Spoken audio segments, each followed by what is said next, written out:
Ciao a tutti, it's Orium, and this is Gadget Traptrix, and it needs a little bit of backstory because this is the most base deck in hard format. Basically, HC22, the hard format championships 2022 rolls around, and most people are just playing Cat, Girgia, and Merbal, the best decks.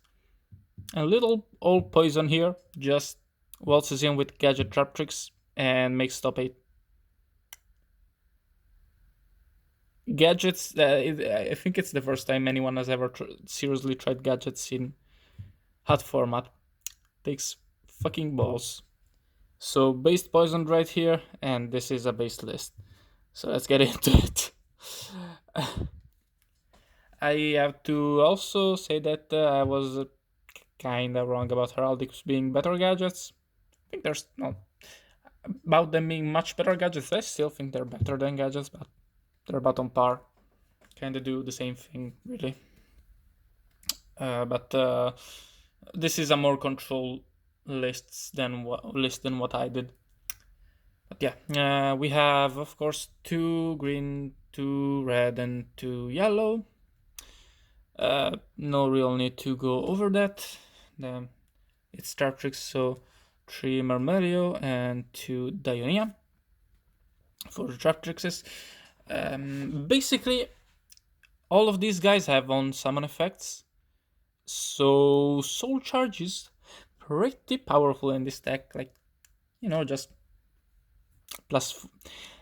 It's like it always is like a plus 3 or plus 4, and then all of those monsters you summon also give you a plus 1 each.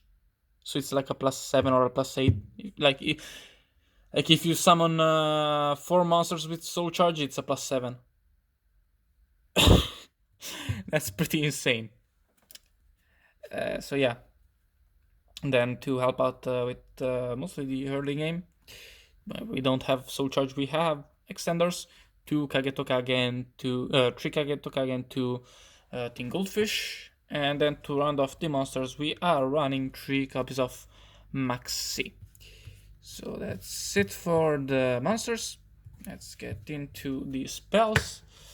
Starting off with the most based spell in the deck, 3 freaking copies of Numeron Force. Even got an ulti for this. Looks pretty good, especially on camera. Yeah, basically, honestly, like it's not that much better compared to the other rank up magics, but still very very strong. And you've seen the first card in the extra deck. If you know what it is, you know. But yeah, we do run 3 targets for it, and especially late game, it's very easy to make live. Then the best card of the deck, 3 copies of Soul Charge. Incredible in this deck. Then we have 2 copies of Lance. Speller Alerts, this is the only anti-Bakro deck in the main deck, which is kind of weird. I would definitely main deck more, honestly. But you do also have to keep in mind that you will special summon Murmolio quite a bit, so that's an MST. So there's that, but still. Then to run off the spells, we are running 1 Dark Hole. Then going into the traps, we have 3 copies of Breakthrough Skill, because it's a very very strong card. 2 copies of Phoenix Wing Blast. I asked Poison why he decided to play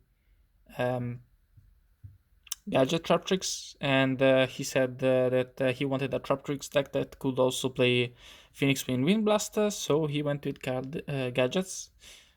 Alex also can, but whatever. Yeah, very very strong card. In this deck, you do have this card further in the Gadgets, because you can then bring them back with Soul Charge or Call of the Hunted, which we play 2 copies of. And the Phoenix Wind Blast is a very strong card. Call of the Hunted, very strong with the Traptrixes, pretty strong with the gadgets depending on what the situation is.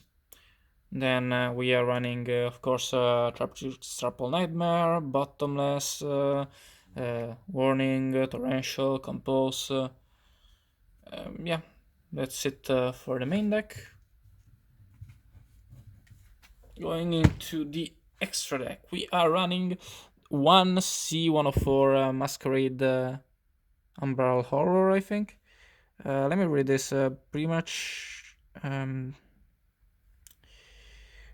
summon it's an MST, and then if it has 104 as XYZ material, he can once per turn during either player's turn.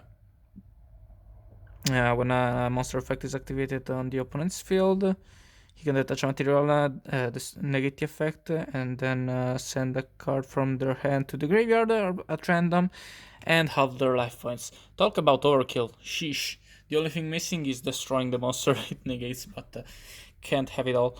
So yeah, pretty much it's the big bad boss monster of the deck alongside the C101.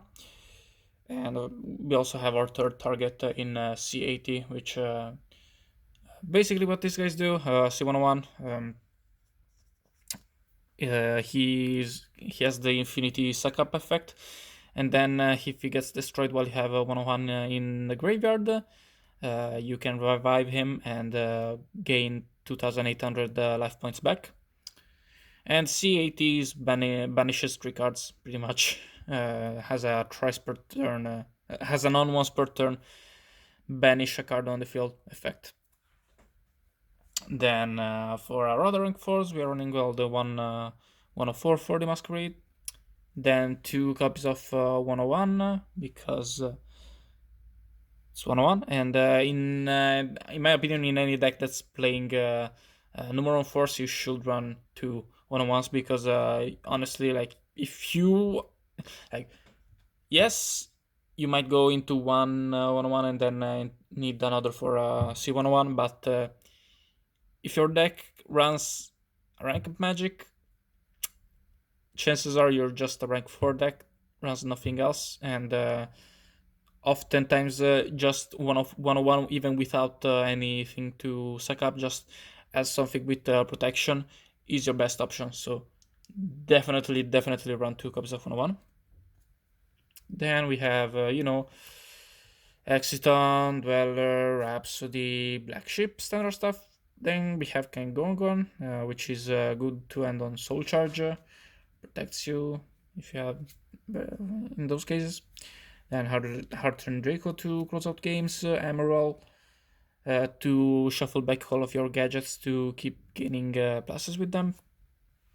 And speaking of classes, we have Gigantex and King of the Feral Imps to search out our Tinglefish and King of the Feral Imps for continued follow-up. So yeah, that's it for the list. Leave a like, join the Discord, leave a comment, subscribe, ring the bell, shoutouts to Poison again. And yeah, goodbye.